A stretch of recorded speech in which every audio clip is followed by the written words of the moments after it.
guys, Mark Crossfield here with Coach Lockey. Hello. Thanks for joining us, Matt. No 360 show with Golf Online, and today we're going to talk a little bit about shaping shots. Yep. You definitely shape shots on the course. I do it a little bit, not as much as you, because I'm a bit more of a kind of straight player in my head. I'm a bit bubba, aren't I? Yeah, you do like to funk it a little bit. So we're going to talk about what we feel. Yep. And then maybe what is a bit more real as well when it comes to shaping shots, to give you guys some ideas of when you should be doing it, when you shouldn't, and maybe how to do it. Let's get stuck in.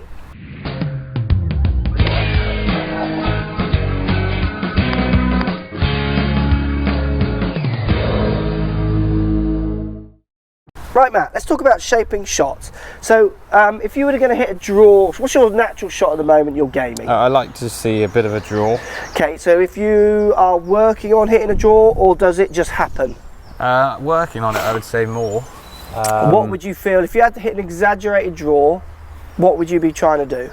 Exaggerated draw, I would have a lot of my Lockey flick in there. Okay. So getting rid of my angles as quick as possible in my downswing. And what's that going to do? That's in effect going to get the face closing to a path. Closing to the path and get it sort of overtaking a bit more. Okay. Rather, because I'm quite aggressive with the way I pull my hand. Yeah, so you feel like you can get a bit stuck that way. Yeah. Okay. So I'm Set really up? just aim in a different spot, really. So you're going to up the right. Aim right and then feel like you're almost flicking it back. Well, yeah, my Lockey flicking it back basically, but yeah, I'm not really changing ball position. It depends on if I'm trying to change trajectory. If I want the ball to go lower, then I'll put my ball position back. But yeah, let's say standard height, just more you're trying to turn. Yeah, I would only change the way I'm sort of aiming, basically. Okay, I mean, it's interesting for me. If I wanted to hit a draw around an obstacle, I would actually change my grip a bit. I go stronger, so I turn my hands more to the right. I've got a bit of a strong grip anyway. Yes, that's so you're what people would call a strong grip. Yeah, so you're working that in. So yeah.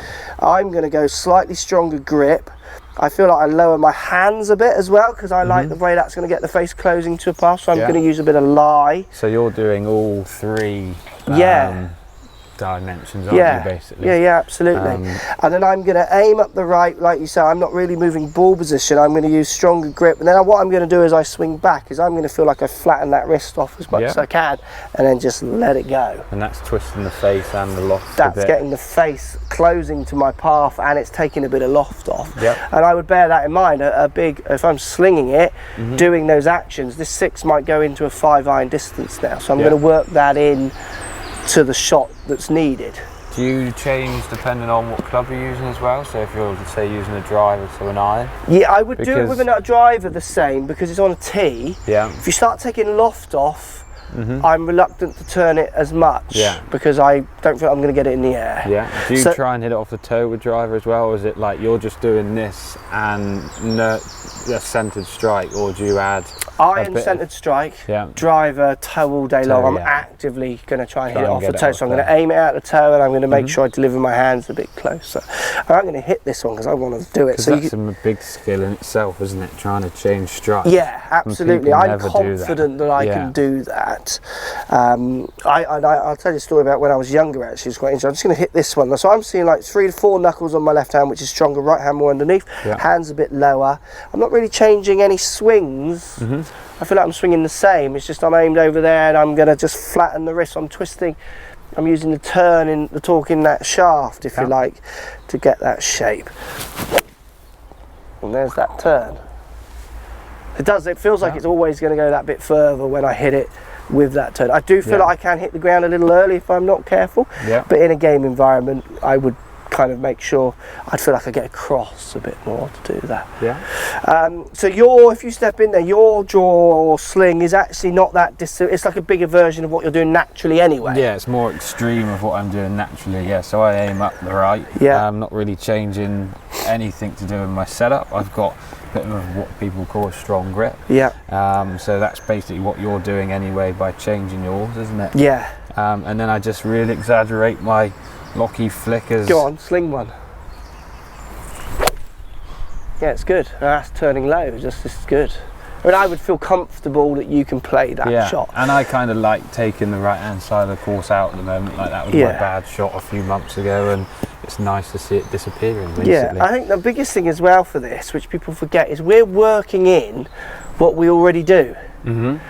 Where people are watching videos and stuff on how to shape it, but some people are going to have to do, like I have to change my grip, you don't, because we're starting with different grips at the start, which is where I think so many people get. So I hate those videos that say, this is how you draw it. Well, no, it isn't for maybe him, her and them, but it might be for them. It's so general. That's what I say to lots of people that have lessons, is that, oh, they read magazines and stuff like that. It's like taking the right bits for you. Stop reading everything and trying to put it all into your swing.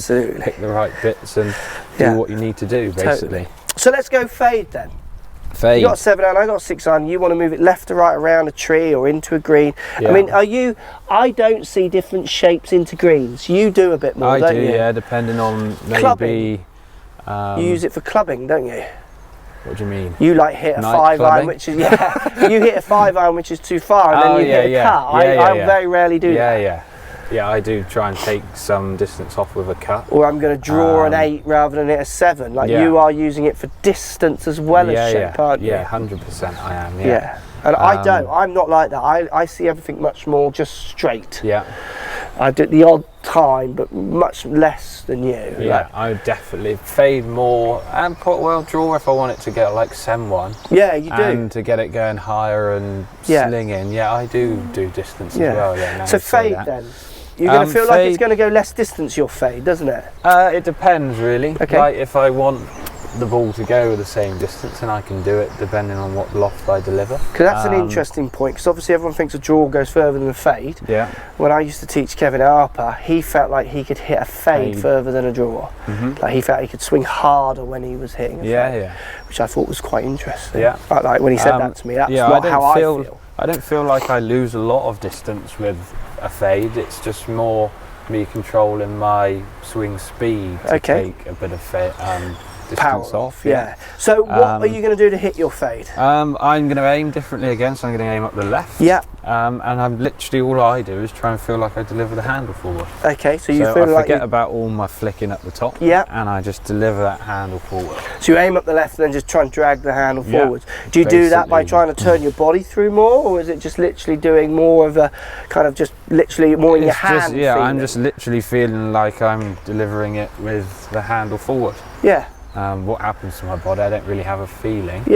Well, that's interesting, because completely thinking about the handle. I like that. It's very simple then, because when I've played with you and you try to hit your fade, it always seems more like a go-to safe shot. And that's such a simple thought. That makes sense. Why now? Does that make sense? Like, I'm not scared of it not moving to the right. I just know it's going to happen.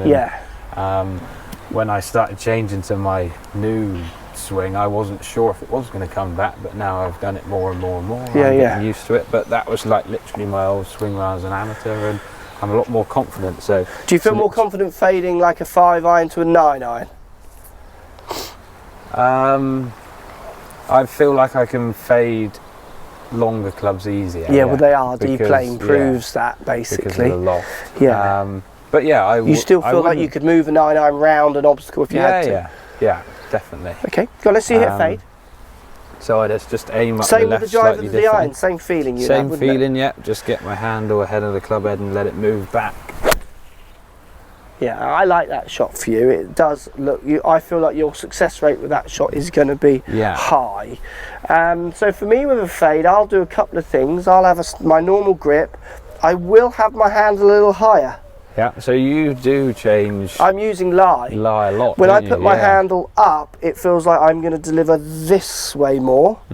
So basically leave that face open to the path. When I put the handle lower, it feels more that way, like the club is going to roll easier, and it feels like I can get the face turning close to a path, back and down. So I'm going to go up the left with my face, up the left with my feet, a little bit taller with my handle, and then I'm just going to feel like I'm swinging my normal swing, and the same as you, I'm going to make sure I'm handle first. I am feeling like I'm doing it with my body. Because your raised handle thing and talking about distance, I don't feel like I can hit it as far when I'm up there. And a fade, I feel like I'm hitting it shorter. I just accept that because it feels the comfortable way to move it. So I don't do that because I feel like I'm going to lose that distance. So I'm just literally setting up the same and then delivering that handle. But the thing for me with a fade is I'm generally using it when I've got too much club. I'm not using it as a big one. If I want a big one, I'm going to go the other way all day long. So I'm using it more as like it feels like a pitch, basically. Yeah. You know, I'm more upright with a wedge. I'm more just like turning my body through, holding my arms and hands off is the feeling with the wedge, and it's the same thing with the 6, really. So it's handle, delivery first, just to try and feather it back in. Interesting, isn't it? I think the biggest thing for me is, so there's a few ideas about how we're moving the ball. It's about when people choose to use it. I think it's important. We're using it in different situations and occasions. I am relating it to distance a bit more than you, shorter, where you're going the further length, and just thinking that there is one way to draw it, like we've proved. We're not doing it the same way, but we're both getting the same result because we're both not starting in the same way.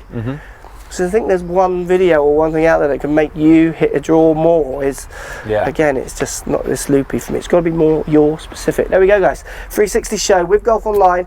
Talking this week a little bit about shaping the ball. Post comments down below. Do you try and counter your natural shape? Do you work that into how severe you might change a grip and a wrist angle to try and affect the shape the other way? I'd love to hear. Thanks for your time, Matt. No problem. Speak to you soon.